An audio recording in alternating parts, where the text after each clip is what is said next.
Oke guys, kali ini kita akan membahas kejadian tadi malam di panggung Putri Indonesia tahun 2020.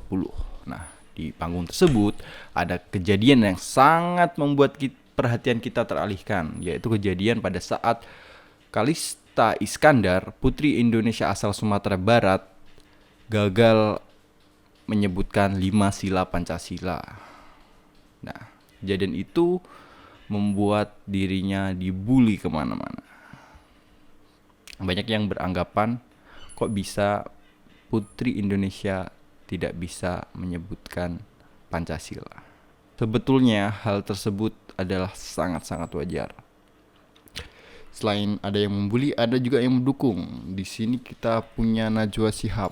Nah, di postingan terakhirnya dia menyebutkan seperti ini.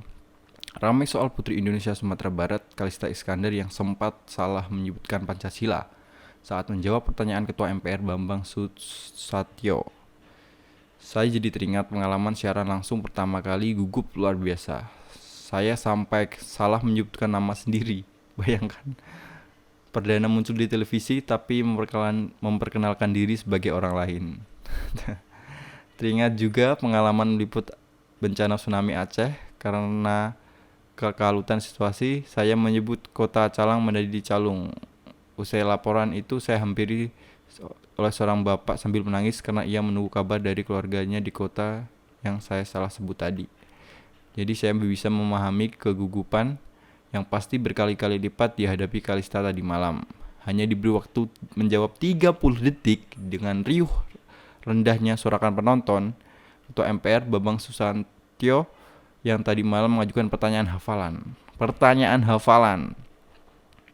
Jadi bayangkan, Miss Indonesia ini dirancang untuk atau mengikuti acara ini tuh rata-rata perempuan-perempuan ini sangat cerdas. Jadi dia siap menjawab pertanyaan dalam bentuk apapun.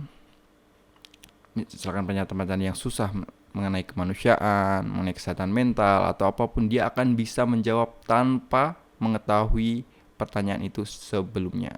Jadi pernyataannya spontan, dia pasti bisa jawab. Nah, tiba-tiba pada malam tadi dia diberikan pertanyaan yang sifatnya hafalan, dan tentu dia tidak mempersiapkan diri untuk itu. Dia mungkin mempersiapkan untuk menjawab tentang isu-isu lingkungan, isu-isu tentang kesehatan mental, isu-isu tentang kesehatan yang dia akan jawab secara spontan menurut pengetahuannya dia, tapi dia tiba-tiba disuruh menjawab pertanyaan yang sifatnya hafalan. Pasti gugup dong. Dia mungkin mencoba merecall lagi hafalan dia tentang Pancasila. Jadi mungkin dia mencoba merecall lagi hafalan-hafalan dia tentang Pancasila. Mungkin yang sudah dia tahu atau dia dengarkan beribu-ribu kali setiap hari Senin dari SD sampai SMA. Dia mencoba merecall itu lagi dengan kondisi yang sangat gugup. Ya pantaslah jika atau wajarlah jika dia gagal menyebutkannya. Jadi sangat wajar karena Pancasila itu sifatnya kan hafalan. Jadi bayangkan kita harus merecall lagi hafalan kita dengan kondisi yang sangat gugup, pasti ada miss di sana. Jadi misalkan gini ya, saya coba menyebutkan Pancasila dari sila 1 sampai ke 5. Jadi misalnya kalau sila pertama, ketuhanan yang Maha Esa, kemanusiaan yang adil dan beradab, persatuan Indonesia, kerakyatan yang dipimpin oleh hikmat kebijaksanaan dalam permusyawaratan perwakilan. 5. Keadilan sosial bagi seluruh rakyat Indonesia. Misalkan saya disuruh sebut, ayo sila ketiga apa? Saya nggak hafal sila ketiga. Saya harus mulai lagi dari awal, ketuhanan yang Maha Esa, kemanusiaan yang adil, persatuan Indonesia. Nah, baru hafal. Sila kelima apa? Gitu lagi. Keadilan sosial bagi seluruh rakyat Indonesia. Nah, saya harus mengulang lagi dari awal sampai ke sila kelima baru bisa mengetahui apa itu sila kelima. Berarti dari situ kan bisa dilihat bahwa pengetahuan saya tentang Pancasila itu merupakan hafalan. Dari saya SD sampai SMA, saya selalu mendengar hafalan Pancasila mulai dari sila 1 sampai sila ke-5. Nah, dalam kondisinya Kalista ini, dia gagal menyebutkannya karena gugup. dia nggak mungkin nggak pernah dengar Pancasila, dia nggak mungkin nggak pernah menghafal Pancasila ya. Sementara di SD sampai SMA Pancasila disebut setiap hari Senin, bahkan di dalam kelas pun.